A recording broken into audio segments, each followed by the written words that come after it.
এ কৃষ্ণ হরি বল শুদ্ধি গরু ভক্তমণ্ডলী সকলে রাঙ্গারাতুল চরণে আমার শতকোটি দণ্ডবোধ প্রণাম ভক্তিগণ করবেন। হরে কৃষ্ণ। আজকে আমরা আলোচনা করব গীতা থেকে আমাদের দৈনন্দিন জীবনের যে সব সমস্যা উৎপাদন হয়, সেই সমস্যা থেকে আমরা কিভাবে সমাধান পেতে পারি। ভগবান শ্রীকৃষ্ণ অর্জুনের মাধ্যমে আমাদেরকে সেই শিক্ষা প্রদান করেছেন।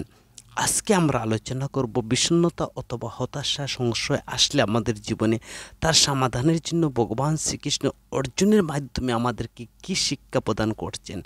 চলুন হে ভক্তমণ্ডলী আমরা তা শ্রবণ করি। অর্জুনের হতাশা বিষণ্ণতা হয়েছিলেন এবং অর্জুনের যে বিষণ্ণতা তা দূর করতে ভগবান শ্রীকৃষ্ণ কি বলছেন, শুধু অর্জুনকে নয়, অর্জুন ছিলেন সেখানে একজন অভিনয়কারী। অর্জুনের বিষণ্ণতা বা কিভাবে হতে পারে, যিনি স্বয়ং ভগবান শ্রীকৃষ্ণের সংস্পর্শে, আর তার কি আবার মায়া গ্রাস করতে পারে। ভগবানের সংস্পর্শে আসলেই জীবের সকল দুঃখ দুর্দশা মুক্ত হয়ে যায়। তো সেটা জীব শিক্ষার জন্য অর্জুনের মাধ্যমে ভগবান আমাদেরকে জানাচ্ছেন সকল সমস্যা সমাধানের জন্য। আমরা দেখেছি প্রথম অধ্যায়ে গীতায় অর্জুন বিষাদগ্রস্ত হয়ে পড়েছিলেন, আর সেই বিষাদকে দূর করার জন্য ভগবান শ্রীকৃষ্ণ তিনি অর্জুনকে গীতার 2য় অধ্যায়ের 3 নং শ্লোকে সেখানে তিনি বলছেন, হে পার্থ, এই সম্মানহানিকর ক্লীবত্বের বশবর্তী হইও না। এই ধরনের আচরণ তোমার পক্ষে অনুচিত। হৃদয়ের এত ক্ষুদ্র দুর্বলতা পরিত্যাগ করো, তুমি উঠে দাঁড়াও। আমরা সকল জীবই ভগবানের সন্তান, আমরা অমৃত পুত্র। ভগবান গীতায় তিনি 15 অধ্যায় বলছেন, জীবলোক জীবভূত জীবলোক সনাতন। এই দুর্বলতাকে ত্যাগ করো, তোমরা হচ্ছে আমার সন্তান, অমৃত সন্তান। অর্জুনের যে সমস্যার কথা দেখিয়েছেন, তিনি সমস্যা দেখিয়েছেন আত্মীয় স্বজন, এই যে তিনি হত্যা করবেন না, যুদ্ধ করবেন না, এবং তার গা তখন এই যে বিষাদগ্রস্ত হয়েছিলেন। তো অর্জুনের যে বিষাদ, সেটা অর্জুনের পক্ষে ছিল। তিনি উদার মনোভাব নিয়ে তিনি সেই বিষাদগ্রস্ত হয়েছিলেন। ভগবান সেই বিষাদগ্রস্ত যে অর্জুনের যে মহানুভাবকে বা তার যে উদার মনোভাবকে ভগবান শ্রীকৃষ্ণ সেখানে বলছেন, এটা তোমার দুর্বলতা। তো ভগবান অনুমোদন করেননি অর্জুনের সেই বিষাদগ্রস্ততা। তো তা পরিত্যাগ করতে ভগবান বলছেন, তেমনি ভুল শক্তির প্রতি দয়া প্রদর্শন করে যে নিজের কর্তব্যচ্যুত হওয়ার জন্য শ্রীকৃষ্ণ অর্জুনকে ভৎসনা করছেন। তদ্রূপ আমাদের জীবনে ভুল শক্তির প্রতি দয়া প্রদর্শন করে আমাদের যে নিত্য যে বস্তু বা আমাদের যে আসল কর্মকে যেন ছেড়ে না দিই। সেটাই ভগবান এখানে বার্তা দিচ্ছেন। আমাদের আসল কর্তব্য কর্মকে, আমাদের জীবনের যে এই ধরনের হতাশা আসবে বা আমাদের আসল কর্তব্য, এই সংসার মোহ ইন্দ্রিয় বেড়া জালে পড়ে আমাদের যে মানব জন্মটা পেয়েছি, এই জন্মটা যে পাওয়ার কর্তব্য কি ভগবত দর্শন করা, সেটা যেন ভুলে না যায়। আমাদের জীবনে এই ধরনের হতাশা আসলে আমরা ভগবানের নির্দেশে চললে সমস্যার সমাধান হবে। ঘোর সংকটময় যুদ্ধস্থলে অর্জুনের এই দুর্বলতা, যারা জীবনের মূল্য বুঝে না, প্রকৃত জীবন কি। তো আমাদের প্রকৃত জীবন হচ্ছে ভগবানকে জানা, নিজেকে জানা এবং ভগবত দর্শন করা। ভগবান বলছেন, ক্ষুদ্র দুর্বলতার পরিত্যাগ করো।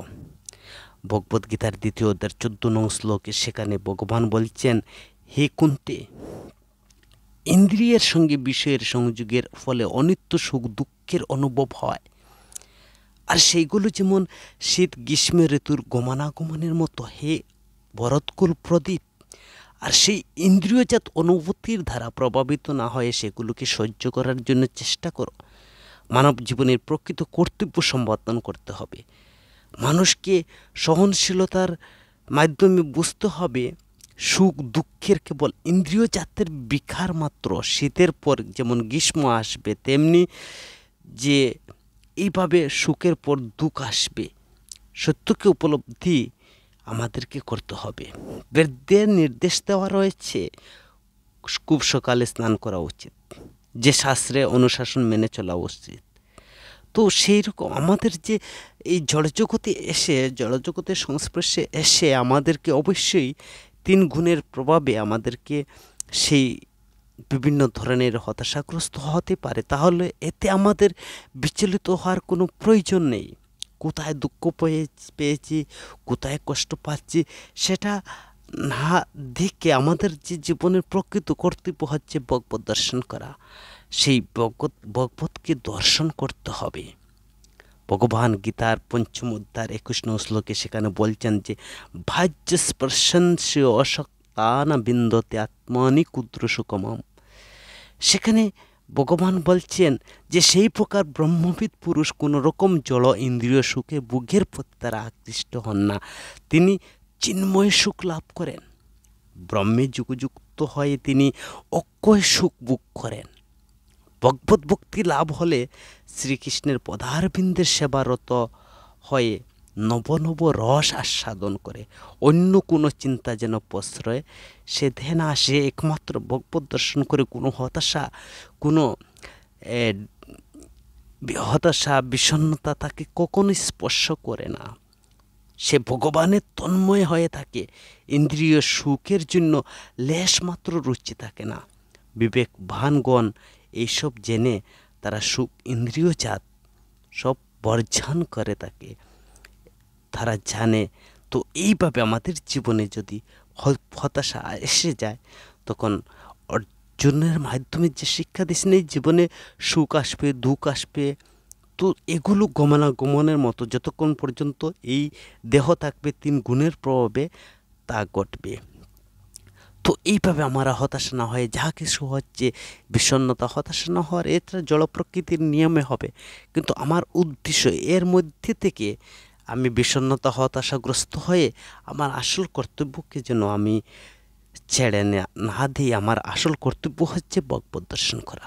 তো আমাদের জীবনে অনেক সময় সংশয় এসে যায়, তো সেই সংশয় দূর করতে হলে ভগবান গীতায় ২য় অধ্যায় ৭ নং শ্লোকে সেখানে বলছেন কার্পণ্য দোষ অপহত স্বভাব পৃচ্ছামি তম ধর্ম সম্মূঢ়চ্যেতা যত শ্রেয়ে সৎ নিশ্চেতম ব্রূহি তন্মে শিষ্যত্যহম সাধিমাং তম প্রপন্নম। যে কার্পণ্যজনিত দুর্বলতার প্রভাবে আমি কিংকর্তব্য বিমূঢ় হয়েছি, আমার কর্তব্য সম্বন্ধে জিজ্ঞাসা করছি, আমি বিভ্রান্ত হয়েছি। এই অবস্থায় আমি তোমার কাছে জিজ্ঞাসা করছি এখন কি করা আমার কর্তব্য এবং আমার পক্ষে শ্রেয় আমাকে বলো। এখন আমি তোমার শিষ্য, সর্বত্রভাবে তোমার শরণাগত। হে প্রভু, আমাকে নির্দেশ দাও। আমরা প্রকৃতির প্রভাবে এই জড়জগতের কর্মচক্রের দ্বারা মহাচ্ছন্ন হয়ে পড়েছি, কিংকর্তব্য বিমূঢ় হয়েছি। শুধু অর্জুন সেখানে যে কিংকর্তব্য বিমূঢ় হয়েছেন তা নয়, আমরা এই জগতে জড়জাগতিক যে কর্মচক্রের দ্বারা আমরা সকল মহাচ্ছন্ন হয়েছি, ভগবত দর্শনকে ছেড়ে দিয়ে অন্য বিষয়ের মধ্যে ইন্দ্রিয় সুখের জন্য পিছিয়ে দৌড়াচ্ছি। তাহলে আমরা এখানে কিংকর্তব্য বিমূঢ় হয়েছি। যে সদ্গুরু শরণ নিতে হবে, তিনি প্রকৃত আমাদের জীবনের যে উদ্দেশ্যটা আমরা যে ভুলে গেছি সেটা তিনি স্মরণ করিয়ে দেবেন, সাধন করার পথে তিনি পরিচালিত করবেন। তাই তো অর্জুন সেখানে কি করছেন, যখন তিনি বিষাদগ্রস্ত কিংকর্তব্য বিমূঢ় হয়েছেন, তিনি কৃষ্ণের কাছে তিনি আত্মসমর্পণ করেছেন। জড়জাগতিক ক্লেশ হচ্ছে এমন একটা দাবানলের মতো, না চাইলেও জ্বলে ওঠে। বনে কেউ আগুন লাগায় না, এমনিতেই ঘর্ষণে আগুন উঠে যায়। তো এইরকম কিংকর্তব্য বিমূঢ় জীবনে আবির্ভূত হবে, যে আমাদের জীবনে আসবে না তা নয়, অবশ্যই আমাদের জীবনের মাঝে মধ্যে আমরা কিংকর্তব্য বিমূঢ় হয়ে যাই। তো এটা হবে, তো তাহলে আমাদের কি করতে হবে, তার সমস্যা সমাধানের জন্য সদ্গুরুর নির্দেশ মতে, তার নির্দেশনায় আমাদেরকে তার কাছে আমার আত্মসমর্পণ করতে হবে। তখন সদ্গুরু আমাকে সে তত্ত্ব উপদেশ প্রদান করবে।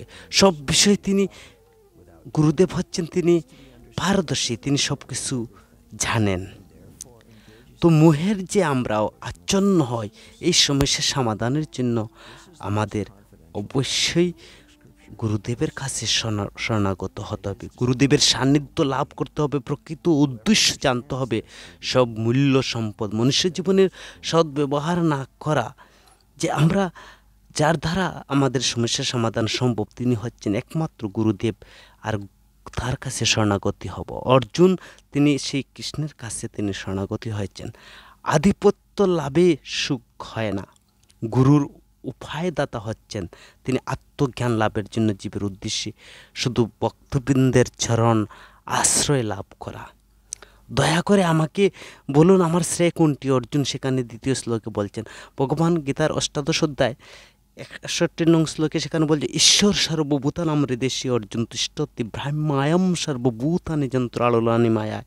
হে অর্জুন, সমস্ত জীবের হৃদয়ে বিরাজ করি, সমস্ত জীবকে দেহরূপ যন্ত্রে আহরণ করিয়া মায়ার দ্বারা ভ্রমণ করায়। শ্রীকৃষ্ণ পরমাত্মা রূপে হৃদয় থেকে পরিচালনা করেন। দেহত্যাগ পর জীবের অতীত কথা ভুলে যায়, পরমাত্মা কিন্তু অবগত থাকে সেখানে সাক্ষী রূপে।